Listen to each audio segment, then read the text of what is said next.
No alto de uma montanha, um grupo de escaladores enfrentava ventos fortes e um caminho traiçoeiro. Entre eles, estava Lucas, um jovem experiente, mas nunca havia liderado uma equipe antes.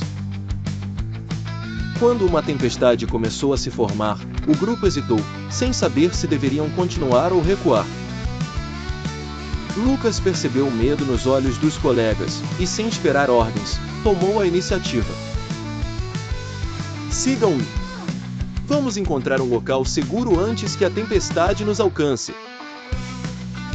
Com coragem e clareza, guiou o grupo até uma caverna onde todos puderam se abrigar. Ao amanhecer, a tempestade havia passado, e o grupo, intacto, olhava para Lucas com respeito.